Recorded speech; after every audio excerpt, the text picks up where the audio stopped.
Mini બ્લોગનું scripting કરવું કારણ કે કોઈથી દેખાડ્યું નથી, આજે દેખાડવું. આખા પેજની એક સ્ક્રિપ્ટ તૈયાર કરી લીધી મિની બ્લોગની. મહેમાન તો ન કહેવાય પણ અમારા બાળપણનો ભેરું. આપણે કેટલા વર્ષ ભેગા રહ્યા. હેલો, ગુડ મોર્નિંગ, જય Dwarkadhish. Welcome back to my new blog video. તો કેમ છો બધા? મજામાં? તમારા ભાઈના વિડીયો જોતા હોય એટલે એકદમ મોજમાં જ હોય. અને આજે છે ભાઈ સેટરડે, એટલે કે આપણે આઈટીએ રજા છે ભાઈ, પહેલો શનિવાર છે એટલે. અને આજે ઇન્ટર્નશીપમાં પણ નથી જવાનું કારણ કે આઈટીએ રજા હોય ને તેથી ઇન્ટર્નશીપ બંધ. તો એવું હતું અને અત્યારે ભાઈ ભૂખ લાગી તો ચાલો મસ્ત મજાનું જમી લઉં. અને અત્યારે મોડો બ્લોગ શરૂઆત કરી કારણ કે બપોર થવા આવ્યું, પણ 12 નથી વાગ્યા એટલે તમને ગુડ મોર્નિંગ કીધું, બાકી ગુડ આફ્ટરનૂન કહે. તો ભાઈ ચાલો મસ્ત મજાનું જમી લઈએ ને જમવામાં શું છે તમને દેખાડો. ને આપણું ફેવરિટ શાક બન્યું છે જમવામાં છે આપણું ડુંગળી, પછી ટમેટા ને કોથમરીનું સલાડ, પછી મગનું શાક, ગરમા ગરમ રોટલો. આજે તો ભાઈ કારણ કે મમ્મી જાય ને એટલે ડાયરેક્ટ હું જમવા બેસી જાઉં. રોટલો છાશ એટલી આઈટમ છે મસ્ત મજાની. તો ચાલો ગળસી લઉં. એ તો પાછું પેટ ભરીને, કારણ કે આ રોટલો ને મગનું શાક એ તો પાછું ગરમા ગરમ હોય ને તો મારી ફેવરિટ આઈટમ છે ભાઈ. તો ભાઈ અત્યારે તમારો ભાઈ ફાઇનલી આ બધું હું લીધું સ્ટડી લઈને બેઠો. સ્ટડીની ભાઈ અત્યારે છે ને મિની બ્લોગનું સ્ક્રિપ્ટિંગ કરવું કારણ કે કોઈથી દેખાડ્યું નથી, આજે દેખાડવું. સ્ક્રિપ્ટિંગ કરીને ભાઈ મિની બ્લોગ બનાવવું, પણ હમણાં કાંઈ શેડ્યુલ બધા ફિક્સ રહેતા નથી, થોડું ઘણું હલી જાય છે સિસ્ટમ આખી. તો ભાઈ આજે પાછું આપણે ફરીવાર સ્ક્રિપ્ટિંગ કરીને મિની બ્લોગ બનાવવાનો હોય. અને સ્ક્રિપ્ટિંગ હું તમને હે ને લાસ્ટમાં થોડી ઘણી વચવીશ. અને બાકી સ્ક્રિપ્ટિંગ માટે મોબાઈલ તો જોશે જ તે, કારણ કે રેકોર્ડ કરવાનું હોય સાથે વાંચવાનું હોય એ રીતનું હોય. તો ચાલો જલ્દીથી આપણે સ્ક્રિપ્ટ લખીએ. મોબાઈલની જરૂરત પડશે જ તે ભાઈ સ્ક્રિપ્ટિંગમાં. તો ચાલો સ્ક્રિપ્ટ લખીએ, પછી રેકોર્ડ કરી લઉં અને પછી તમને સ્ક્રિપ્ટ બુકમાં જે લખેલું હોય ને એ હું તમને દેખાડીશ. તો કન્ટિન્યુ બન્યા રહેજો આપણા વિડીયોમાં. અને આજે બ્લોગ શૂટ નથી કર્યો ભાઈ, હચોડો. હવે એને રાત્રે આવે ને તઈ મસ્ત મજાનો બ્લોગ શૂટ કરવાનો બધા આવે તઈ. તો ભાઈ ચેક કરો, મસ્ત મજાની આખા પેજની એક સ્ક્રિપ્ટ તૈયાર કરી લીધી મિની બ્લોગની.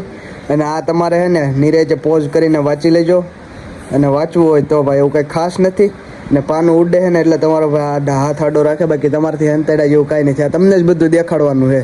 ઉનાથી મોંઘેરા મહેમાન ને મોટા માણસો હોય અને હે ને એને તો તમે કદાચ ક્યાંક જોયો હોય તો, બાકી તો આપણે જે એફોરેસ્ટમાં બ્લોગ જોતા ને એમાં હોય તો હોય. આપણો ધ્રુવભાઈ હું કે મોજમાં? બસ મજામાં. કેમ છો? મજા. હું કે મજામાં? બસ મજા. તો વાંધો નહીં, બસ હાઈલે રાખે જો તમારી દયાથી. બતાવો બીજું શું કરે તમારા મમ્મી પપ્પા બધા? મજા છે. તો વાંધો નહીં. તમારી ચેનલ કેમ ચાલે? મોજમાં હો. અમારે રોજના મિની બ્લોગ સાપે રહી છે, વ્લોગ વિડીયો મજા. તમારે ના ભાઈ ફોન હોતા આવી ગયા હોતા. ચાલો પછી આપણે આટો મારવા જઈએ ગામમાં અને પછી મહેમાન સાથે સરખી મુલાકાત કરાવું. બાકી ચાલો અત્યારે પહેલા જ નાવાનું હોય બાકી છે મારે, તો હું નાઈ ધોઈ નાખું પછી ભાગ્યા ગામમાં આટો મારવા માટે. મહેમાન તો ન કહેવાય પણ અમારા બાળપણનો ભેરું. આપણે કેટલા વર્ષ ભેગા રહ્યા? વધીને 5-6 વર્ષ. કારણ કે એ બાળપણમાં અહીંયા જ રહ્યો હે ને મામાના ઘરે ના ગાવું મને ઉડાડી દેવાની હે ભાઈ. તો હવે ભાગવું હે, રોકાઈ ગયો તો 2-4 દી ટાઈમ લઈને અવાય. ટાઈમ લઈને આવશું પાછા, તો વાંધો નહીં. તો ચાલો હવે હે ને ઘડી કાંટો મારીને પછી તમે તમારા કેડા ને હવે અમારા કેડા. ફાઇનલી આપણે મહેમાન હતા ને એ ભૈયા ગયા ગામમાં અને એ કે ગામમાં થોડું કામ છે તો હું જાતો હોઉં. તમે તો વાંધો નહીં, રાત્રે ઘરે આવીને ફોન કર ભાઈ.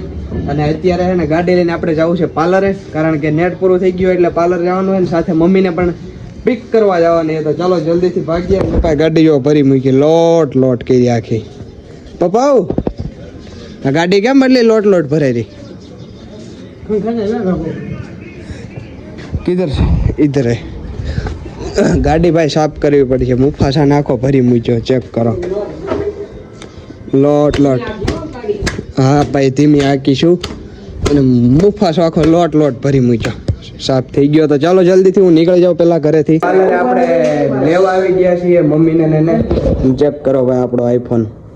તો ચાલો મમ્મીને પિક કરીને ઘરે ભાગીએ. અને આ પૂનમ દીદી જય ગણેશ બોસ. સરસ બેન તો મને ઘરે પોગાય, મારે મોડું થાય.